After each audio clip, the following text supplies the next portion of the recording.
Hello students, बच्चों हम लोग बीएड फर्स्ट ईयर में हमारा first paper philosophical perspective of education उसके विषय में अध्ययन कर रहे थे, जिसमें कि हमारी जो फर्स्ट यूनिट थी मीनिंग ऑफ एजुकेशन, तो उसको मैंने कंप्लीट करा दिया था। आज से मैं सेकंड यूनिट स्टार्ट करने जा रही हूँ, जिसका नाम है मीनिंग ऑफ फिलोसफी। तो अब इसमें हम जानेंगे दर्शन के बारे में, ये दर्शन क्या है और दर्शन का क्या अर्थ है। इसमें हम पाश्चात्य दर्शन को जानेंगे, इसमें हम भारतीय दर्शन को जानेंगे और दर्शन की आवश्यकता क्यों पड़ी, दर्शन की विशेषताएं क्या हैं, इन सभी महत्वपूर्ण पहलुओं पर श्रृंखला बाय श्रृंखला हम लोग अध्ययन करेंगे। तो आज हम जानेंगे दर्शन कि दर्शन क्या होता है और भारतीय दर्शन के विषय में हम आज अध्ययन करेंगे। तो आइए स्टार्ट करते हैं। दर्शन हेडिंग डालेंगे दर्शन।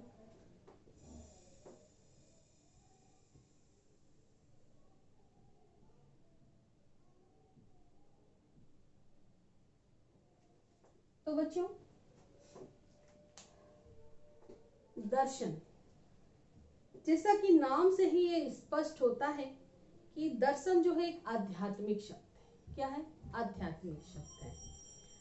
बात आती है कि इस दर्शन का जन्म कहाँ से हुआ, क्या ऐसी आवश्यकता पड़ी कि इस दर्शन का जन्म हुआ। तो बच्चों, मैं आपको बताना चाहूंगी कि दर्शन जो है, दर्शन का जो जन्म है वे हमारी असंतुष्टि एवं हमारी जिज्ञासा के कारण, असंतुष्टि एवं हमारी जिज्ञासा के कारण इस दर्शन का जन्म हुआ। तो क्या है कि हम बेहतर से बेहतर, श्रेष्ठ से श्रेष्ठ खोज में लगे रहते हैं। तो उस खोज की लिए हम नए नए दर्शन का जन्म करते हैं। तो इस प्रकार से दर्शन की जो जन्म है वे हमारी जिज्ञासा और हमारी असंतुष्टि के कारण होता है। ठीक है, अब बात आती है आवश्यकता की। आवश्यकता क्यों पड़ी इसकी? आवश्यकता इसलिए पड़ी क्योंकि जो हमारा साइंस है, हमारा विज्ञान है, व्यक्ति है, ये सब आपस में एक दूसरे से जुड़े हुए हैं। तो ये हमेशा श्रेष्ठ से श्रेष्ठ खोज की जानकारी लेना चाहते हैं, उसकी खोज करते हैं। तो इस प्रकार से हमारे दर्शन का जन्म होता है। अब बात आती है कि ये जो दर्शन है, ठीक है, इस दर्शन का अर्थ क्या होता है, इसका शाब्दिक अर्थ क्या होता है। तो आइए देखेंगे हम कि दर्शन का शाब्दिक अर्थ क्या होता है। तो देखेंगे दर्शन शब्द जो है, दर्शन शब्द संस्कृत के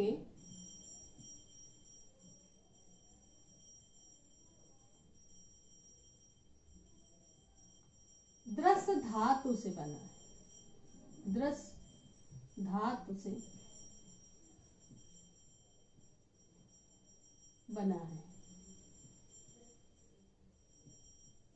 ठीक, और जिसका अर्थ है, जिसका अर्थ है देखना व जानना।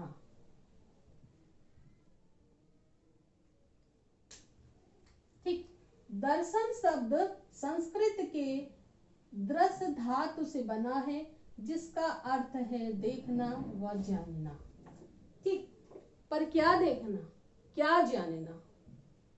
क्या हम सब प्रकार के देखने को देखना कह सकते हैं? नहीं कह सकते। क्यों? कि दर्शन के अनुसार देखने का अर्थ होता है, दर्शन के अनुसार जानने का अर्थ होता है कि पदार्थों के सनातन स्वरूप की जानकारी, सत्य के वास्तविकता को देखना, उसके मूल यथार्थ को देखना ही देखना कहलाता है। तो भारतीय दर्शन कहता है कि हमें क्या देखना है, हमको पदार्थों के सनातन स्वरूप को देखना है, पदार्थों के सनातन स्वरूप की जानकारी लेनी है। इसलिए हम सब प्रकार के देखने को देखना नहीं कह सकते हैं। तो इसके संदर्भ में दो चीजें आती हैं। एक आती है, देखेंगे हम, एक आएगी हमारी दृश्यते, दृश्यते इति दर्शनम।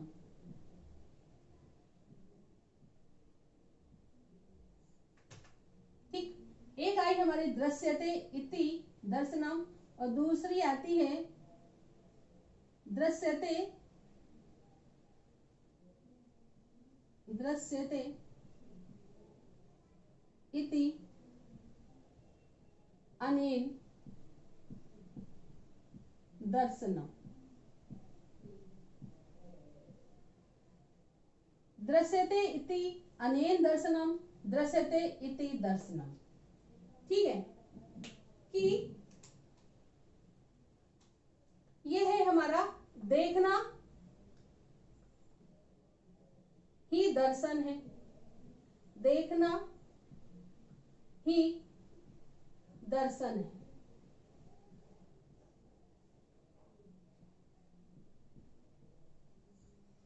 ये दो परिभाषाएं हमें मिलती हैं। एक है हमारा दृश्यते इति दर्शनम, एक है दृश्यते इति अनेन दर्शनम, जिसमें कि दृश्यते इति दर्शनम का अर्थ है कि देखना ही दर्शन है और दृश्यते इति अनेन दर्शनम का अर्थ है कि जिसके द्वारा देखा जाए, जिसके द्वारा देखा जाए वो ही दर्शन है। ठीक है, हमने क्या देखा कि दर्शन शब्द का जन्म हुआ, दर्शन का जन्म हुआ हमारी असंतुष्टि एवं जिज्ञासा के कारण, और दर्शन का जन्म हुआ हमारी आवश्यकता के कारण। आवश्यकता कैसे कि बेहतर से बेहतर खोज होनी चाहिए, बेहतर से बेहतर हमारी जो है, हम किसी भी वस्तु को और भी अधिक श्रेष्ठ के रूप में देखें, तो इस जिज्ञासा के कारण हमारे दर्शन का जन्म होता है। और दर्शन का अगर हम शाब्दिक अर्थ ले तो ये जो है दृश्य धातु से बना है, जिसका अर्थ होता है देखना। पर क्या देखना, हम सब प्रकार के देखने को देखना नहीं कह सकते हैं, बल्कि देखना वह होता है जो पदार्थों के सनातन स्वरूप की जांच करता है, जो सत्य की वास्तविकता पर भी संदेह करता है और उसकी जांच करता है, वही दर्शन हमारा दर्शन कहलाता है। ठीक है, अब हमने जब दर्शन की दो परिभाषाएं देखी कि दृश्यते इति दर्शनम, कि देखना ही दर्शन है, फिर दूसरी परिभाषा थी कि दृश्यते इति अनेन दर्शनम, यानी कि जिसके द्वारा देखा जाए वही दर्शन है। तो आइए अब इन दोनों परिभाषाओं के माध्यम से हम देखेंगे कि भारतीय दर्शन क्या देखने की बात करता है और किसके द्वारा देखने की बात करता है। यानी कि हम इसमें जानेंगे कि दर्शन में हम क्या देखते हैं और उन साधनों को देखेंगे कि किसके द्वारा हम देखें, उन साधनों की अभिव्यक्ति हम करेंगे कि जिसके माध्यम से हम सत्य को देखते हैं। तो आइए हम बात करते हैं अब पहले दर्शते इति दर्शनम पर, कि ये कहता है कि देखना ही दर्शन है, पर क्या देखना दर्शन है, तो आइए बात कर लेते हैं। ये कहता है कि संपूर्ण ब्रह्मांड, संपूर्ण ब्रह्मांड, ठीक, ये कहता है जीव जगत, आत्मा, परमात्मा और ईश्वर। ठीक, अभी हम पहले इसकी बात करते हैं। दर्शन कहता है कि हमें खोज करनी है, किसकी खोज करनी है, इस संपूर्ण ब्रह्मांड की खोज करनी है कि इस संपूर्ण ब्रह्मांड को किसने बनाया, इसका क्रिएशन किसने किया, इसकी उत्पत्ति कैसे हुई, इस संपूर्ण ब्रह्मांड से पहले वहां क्या था, वो कैसी दुनिया थी, वो इस संपूर्ण ब्रह्मांड की बात करता है। और कहता है क्या देखना है कि ये जीव क्या है, ये जगत क्या है, इनका आपस में संबंध क्या है, जीव जगत से पहले क्या था, इससे पहले इसके प्रारंभ की दुनिया क्या थी। तो ये जीव जगत के संबंधों की व्याख्या करता है। ये कहता है आत्मा क्या है, आत्मा क्या है, जो हम आत्मा की बात करते हैं ये कैसी होती है आत्मा, ये परमात्मा क्या है, जो अदृश्य शक्तियां हैं, ये आत्मा क्या है, आत्मा भी तो अदृश्य शक्ति है, परमात्मा भी तो अदृश्य शक्ति है। और वो कहता है ईश्वर क्या है, तो वह आत्मा परमात्मा और ईश्वर तीनों में भेद करता है। आत्मा परमात्मा और ईश्वर तीनों में भेद करता है और ये कहता है कि देखना है तो मैं ये देखना है कि इन तीनों में क्या भेद है, ये किस प्रकार से भिन्न है, ये नहीं थे तो तब क्या था, ये अब है तो ये हमारे सामने क्यों नहीं, ये शक्तियां अदृश्य क्यों हैं। तो वो इस संपूर्ण ब्रह्मांड की बात करता है। इस संपूर्ण ब्रह्मांड में जो जो चीजें व्याप्त हैं, जो हम आंखों से प्रत्यक्ष रूप से देख पा रहे हैं और जो आंखों से प्रत्यक्ष रूप से नहीं देख पा रहे हैं, यानी कि ये भौतिक शक्ति और अभौतिक शक्ति दोनों को देखने की बात करता है। आत्मा, आत्मा जो है वह भारतीय दर्शन का प्रमुख अध्ययन का केंद्र है। वो पूरा फोकस आत्मा पे करता है। क्यों? क्योंकि ये अनुभूति का विषय है। और भारतीय दर्शन क्या है, वह अनुभूति का ही तो विषय है। जब हम आत्मा परमात्मा की खोज करेंगे, जो हमारे आंखों के सामने, जो हमारी आंखों के सामने उपलब्ध नहीं है, हमारी आंखों के सामने वो दिखाई नहीं दे रहे हैं, लेकिन हम क्या कर रहे हैं, सिर्फ उन्हें महसूस कर रहे हैं। तो महसूस कर रहे हैं यानी कि उनकी अनुभूति कर रहे हैं। इस प्रकार से ये जो भारतीय दर्शन है ये अनुभूति का विषय हो जाता है। ये कहता है कि जो जीव और जगत की व्याख्या करे हमें वो देखना है, जो आत्मा की बात करे, जो परमात्मा की बात करे, जो ईश्वर की बात करे, हमें वो देखना है। वो और वही दर्शन है। इनकी व्याख्या संपूर्ण ब्रह्मांड की, जीव की, जगत की, आत्मा की, परमात्मा की, ईश्वर की, इनकी व्याख्या करना ही दर्शन है, भारतीय दर्शन कहता है। क्यों? क्योंकि भारतीय दर्शन जो है ये हमारा अनुभूति का विषय है। किसका विषय है? अनुभूति का विषय है। ठीक है, अब देखेंगे कि इनको देखना ही इन्होंने दर्शन कहा, पर इनको प्राप्त करने का या इन तक पहुंचने का वो विधियां क्या है, वे साधन क्या है, यानी कि दृश्यते इति अनेन दर्शन, जिसके द्वारा देखा जाए वही दर्शन है, जिसके द्वारा देखा जाए वही दर्शन है। तो हम उन साधनों को देखेंगे, हम देखेंगे वो साधन क्या है।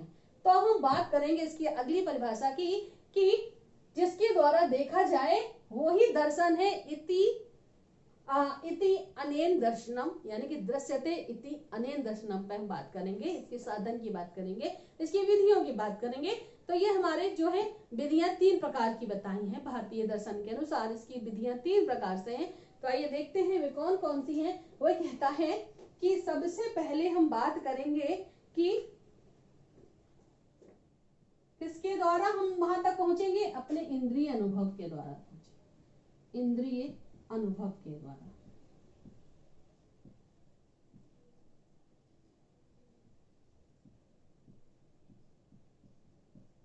फिर कह रहा है वो इंद्रिय अनुभव के द्वारा, फिर कह रहा है वो अंतः प्रज्ञा के द्वारा, अंतः प्रज्ञा के द्वारा।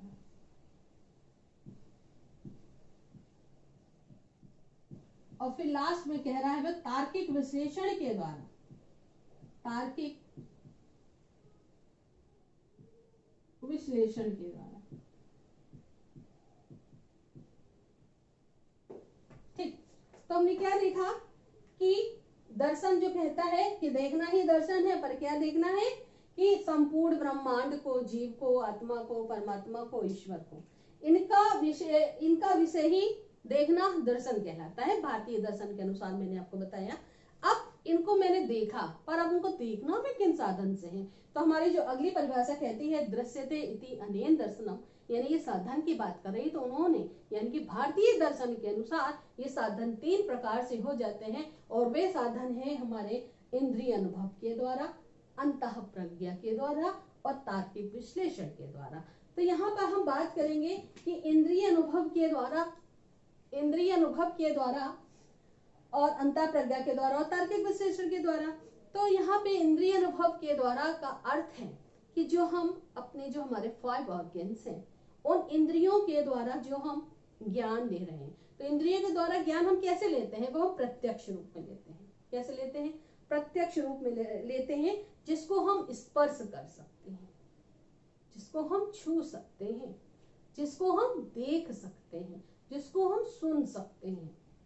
यानी कि वे प्रत्यक्ष ज्ञान जो हमारी आंखों के समक्ष है, जिनको हम क्या है प्रत्यक्षीकरण कर रहे हैं, जिससे हमें संवेदना उत्पन्न हो रही है, जो हमें आगे सिखाने के लिए, आगे बढ़ने के लिए हमको प्रेरित कर रहा है। तो ये क्या है? ये उस तक पहुंचने का साधन है। अगर आज हम विज्ञान के इस बढ़ते हुए युग को देखें कि ये तकनीकियां, ये जो इनोवेशंस हो रहे हैं, वो किसके? वो दर्शन के ही तो कारण हो रहे हैं कि हमने उन सब चीजों की खोज की। पर वो खोज कैसे की? कि इन इंद्रियों ने इस आवश्यकता को जाना, इन इंद्रियों ने उस आवश्यकता को जाना कि हमें इस चीज की आवश्यकता है, तो उस टाइप से जो है विज्ञान में इनोवेशंस होते हैं। ठीक है। अब इंद्रिय अनुभव द्वारा वो कह रहा है कि जब हम इंद्रियों के द्वारा जिस ज्ञान को प्राप्त करते हैं और उससे हम चिंतन मनन अध्ययन करते हैं, उससे हम जो चिंतन मनन अध्ययन करते हैं, तो इस प्रकार से वे भी एक साधन हो जाता है यहाँ तक पहुंचने का, संपूर्ण ब्रह्मांड तक पहुंचने का, जीव तक पहुंचने का, जगत तक पहुंचने का, आत्मा परमात्मा और ईश्वर तक का पहुंचने का। तो इस प्रकार से इंद्रिय अनुभव द्वारा इसके पास तक पहुंचना संभव है। फिर वो कहता है अंतः प्रज्ञा के द्वारा, यानी कि इंट्यूशन की बात करता है कि वो अंतर्दृष्टि जो हमारे भीतर विराजमान है, हमारे भीतर विद्यमान है, वे उस शक्ति की बात करता है, वो स्पिरिचुअल पावर की बात करता है, वो पावर जो अद्वितीय है और हमारे भीतर विराजमान है। तो अंतः दृष्टि से हम उसको देख पाएंगे। वो कहता है कि जो अंतः दृष्टि हमारे भीतर है, वो भी एक साधन है कहां तक पहुंचने का? इस संपूर्ण ब्रह्मांड को, इस क्रिएशन को जानने का, जो हमारी मानव उत्पत्ति का साधन है, उस जीव को, उस आत्मा को, उस जगत को जानने का। किसके द्वारा? इस अंतर्दृष्टि के द्वारा, जो अभौतिक शक्ति है, जो हमारी बुद्धि है, जो पावर है, उसके माध्यम से। फिर वो कहता है तार्किक विश्लेषण द्वारा, यानी कि वे एक लॉजिकल एनालिटिकल की बात करता है, वो तार्किक विश्लेषण की बात करता है। कहने का ये तात्पर्य है, वर्तमान में अब जो दर्शन का स्कोप है, जो उसका फॉर्म है, जो उसका प्रारूप है, वे तार्किक विश्लेषण ही है। अब हम दर्शन में कई ऐसे दर्शन, जब इनके हम इंडियन स्कूल्स पढ़ेंगे, तो उन स्कूल्स में हम इनकी चर्चा करेंगे कि लॉजिक एनालिटिकल जो हमारे स्कूल्स हैं वो कौन से हैं। इसमें हम आपके 6 से 7 आप लोगों को पढ़ने हैं दर्शन, जैसे कि आइडियलिज्म, नेचुरलिज्म, सांख्य, योग, वेदांत, इन सभी चीजों को आपको पढ़ना है। तो वो स्कूल्स इन्हीं के माध्यम से हैं। उन स्कूल्स में यही चीजों को हमें पढ़ना है, और उनमें हमें किस चीज की खोज करनी है? इन्हीं चीजों की खोज करनी है कि संपूर्ण ब्रह्मांड को फला दर्शन ने क्या कहा, फिर आमुक दर्शन ने क्या कहा, इन चीजों का अध्ययन करना है। तो कुल मिलाकर जब हमने जाना कि दृश्यते इति दर्शनम और दृश्यते इति अनेन दर्शनम, जब हमने इन दोनों को जाना, तो क्या निकल के सामने आया कि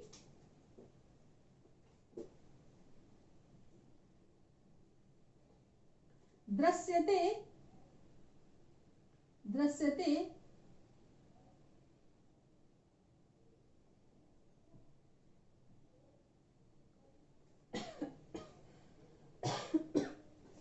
दृश्यते यथार्थ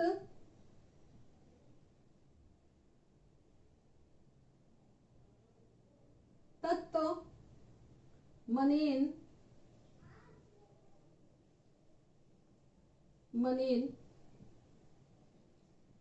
दर्शनम।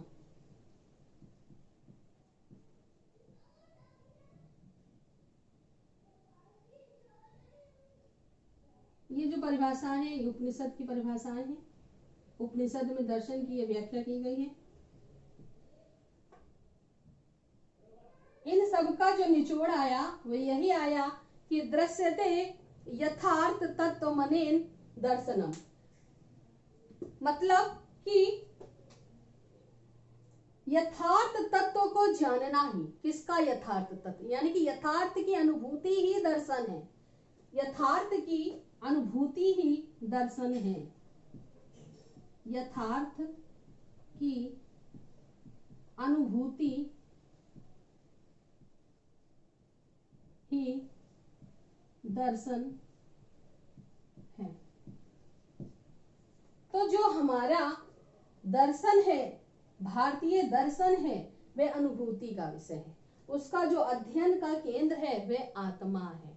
वह आत्मा परमात्मा की बात करता है, वह जीव जगत की बात करता है, जीव जगत के संबंध की बात करता है। वो कहता है कि जीव जगत से पहले क्या था, जीव जगत से प्रारंभ में कैसी दुनिया थी, वो इसके क्रिएशन की बात करता है। और दृश्यते इति दर्शनम, दृश्यते इति अनेन दर्शनम और दृश्यते यथार्थ तत्व मनेन दर्शनम। तो ये जो व्याख्या थी ये हमारे भारतीय दर्शन की व्याख्या थी। और भारतीय दर्शन के अनुसार यथार्थ तत्व की अनुभूति करना, यथार्थ तत्व की अनुभूति करना ही दर्शन है। तो बच्चों आज हमने आपको जो कॉन्सेप्ट समझाया वह समझाया भारतीय दर्शन के अनुसार। कल की क्लास में हम आपको पढ़ाएंगे कि वेस्टर्न फिलॉसफी क्या कहती है, हमारे पाश्चात्य दर्शन के अनुसार, हमारे पाश्चात्य दर्शन के अनुसार फिलॉसफी का क्या अर्थ है, हम लोग उस पर बात करेंगे। ठीक है। तो राधा कृष्णन जो एक हमारे फिलॉसफर हैं, राधा कृष्णन, तो उन्होंने एक परिभाषा दी है भारतीय दर्शन के अनुसार ही उन्होंने दी है कि दर्शन जो है वह वास्तविकता के स्वरूप की तार्किक विवेचना है। दर्शन वास्तविकता के स्वरूप की तार्किक विवेचना है, वह इसी के आधार पर उन्होंने दी है। तो बच्चों ये था हमारा आज भारतीय दर्शन।